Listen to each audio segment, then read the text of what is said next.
dos 853 no total, ou seja, cerca de 67%.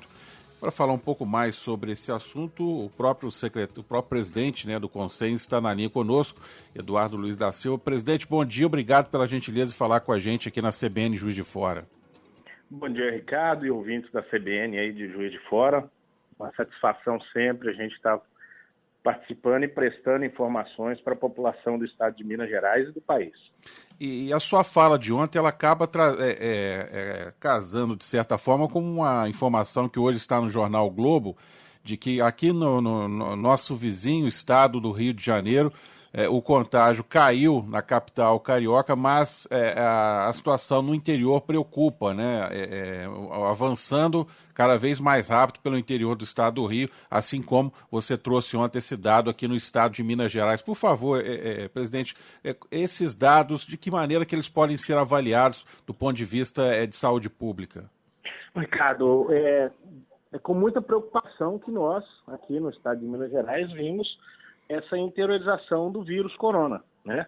Primeiro porque nós temos em torno de 60% dos nossos municípios tem menos de 10 mil habitantes.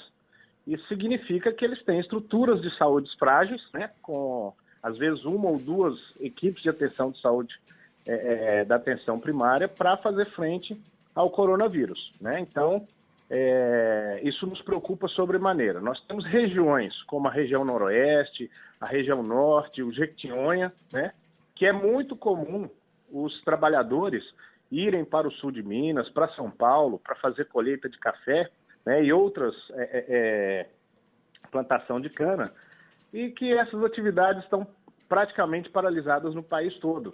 Então, essas pessoas que tiveram contato em São Paulo, em outros lugares, eles estão retornando para os seus municípios de origem e fazendo com que o vírus vá migrar para essas regiões. Então, isso é preocupante, sim. Os municípios têm tentado organizar barreiras sanitárias para detecção de possíveis pacientes contagiados com corona, mas essas barreiras elas são diversas em cada município e nós não temos muito controle. Fato é que nós já temos 573 municípios de Minas Gerais, isso é dado do boletim de ontem da SES, com casos confirmados de coronavírus.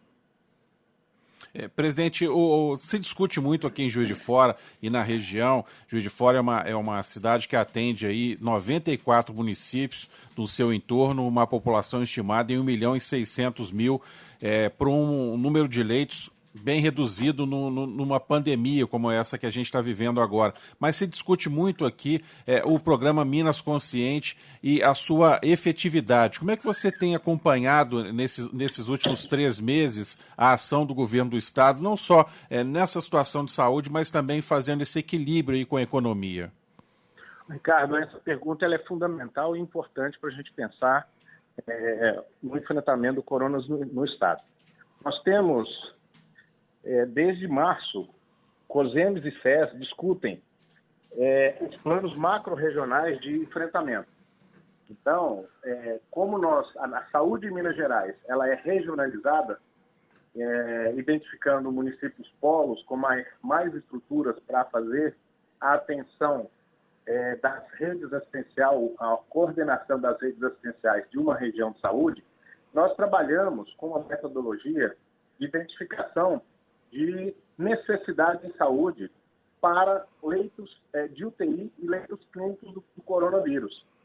Então, foram feitos 14 planos macro-regionais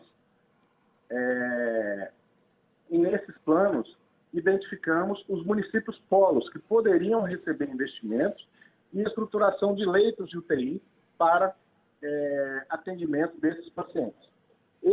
Esses planos foram encaminhados ao Ministério da Saúde e nós encaminhamos ao Ministério da Saúde a necessidade de 1.173 leitos de UTI adulto, 27 leitos de UTI neonatal pediátrico e 2.700 leitos clínicos para a rede assistencial em Minas Gerais, para fazer frente ao corona.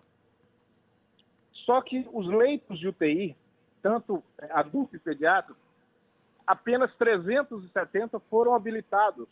370 leitos foram habilitados pelo Ministério da Saúde. Isso nos preocupa muito. O plano Minas Consciente talvez seja a primeira iniciativa de um Estado de tentar fazer uma flexibilização de forma organizada e ordenada e retomada da economia. Ele propõe que essa organização ela seja feita pelas regionais de saúde, né? A partir da regionalização da saúde, das regiões de saúde, olhando principalmente os indicadores econômicos, sociais e da rede assistencial.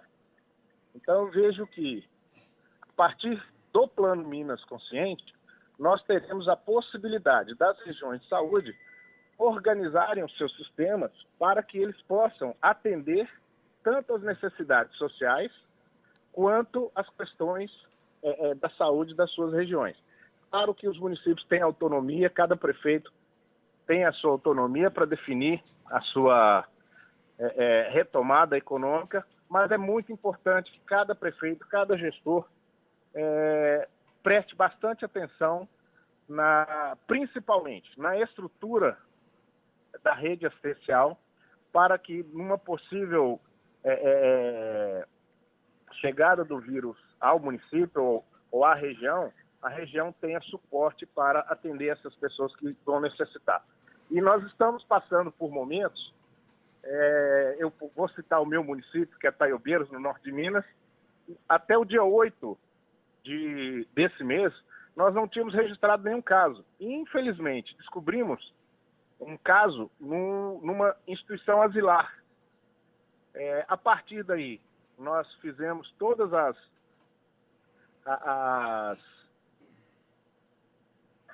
as medidas sanitárias para poder proteger aquela população. E, infelizmente, descobrimos de um dia para o outro 19 casos positivos, né?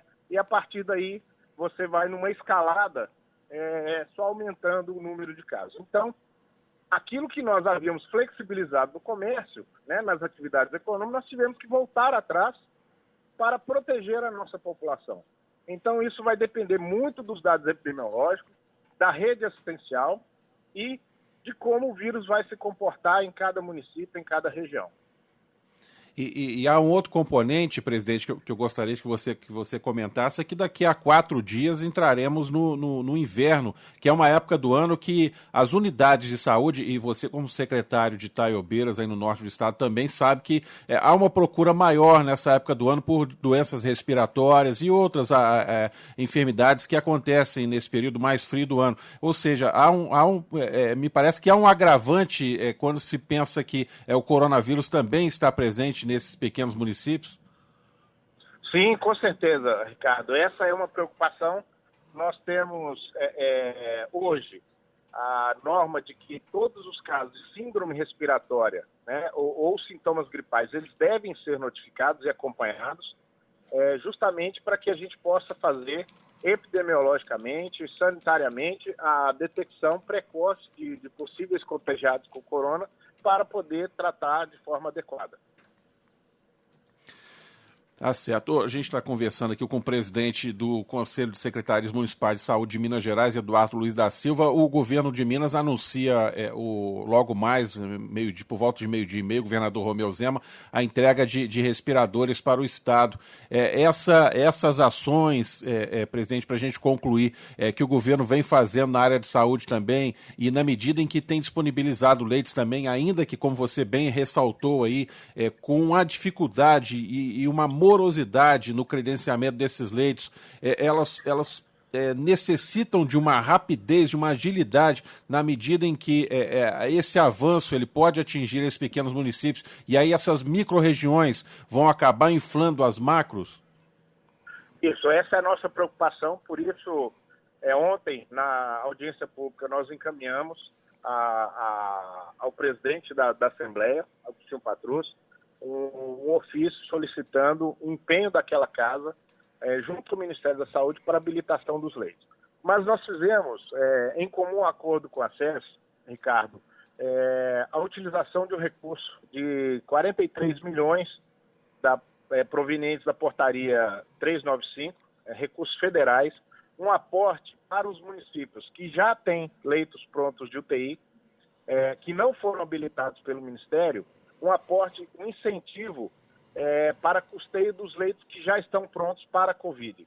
Então, muitas instituições receberam e esses leitos já estão ficando disponíveis para internação em todo o estado. Então, isso nos traz não uma tranquilidade, mas isso ameniza um pouco o problema da questão de leitos.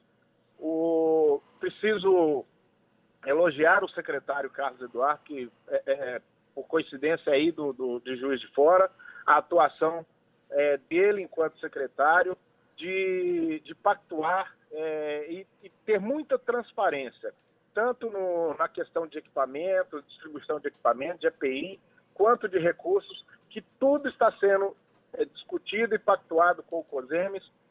Isso nos traz a certeza de que o caminho que estamos tomando é um caminho de proteção e segurança sanitária da população de Minas Gerais. Temos bons números em relação ao enfrentamento do Covid, se compararmos a outros estados, e queremos que esses números se mantenham daí para melhor. Então, eu acho que isso é fruto desse trabalho que está sendo feito entre SES e COSEMES, para que a gente tenha segurança sanitária e epidemiológica no nosso estado.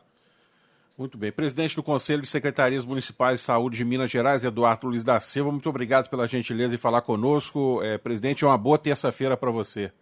Ricardo, eu te agradeço a oportunidade. É uma satisfação participar sempre em qualquer veículo de comunicação para trazer informação segura e trazer um pouco de tranquilidade para o povo mineiro. Muito obrigado. Obrigado. Aí o presidente, então, do Conselho de Secretarias Municipais de Saúde de Minas Gerais, Eduardo Luiz da Silva. Para quem pegou a conversa do meio para o final, ontem ele esteve na Assembleia Legislativa, numa audiência pública da Comissão de Saúde, e trouxe a informação, com base em dados do governo de Minas, de que a pandemia já atingiu 573 municípios mineiros, de 853 no total, ou cerca de 67%, e a maior parte deles com menos de 50 mil habitantes. Eu lembro que o último boletim do governo de Minas trouxe aí os números da Covid-19, que tem hoje 21.728 casos, com 11.553 deles recuperados, 481 mortes. A gente volta na sequência com mais informações para você aqui na CBN Juiz de Fora. Até já.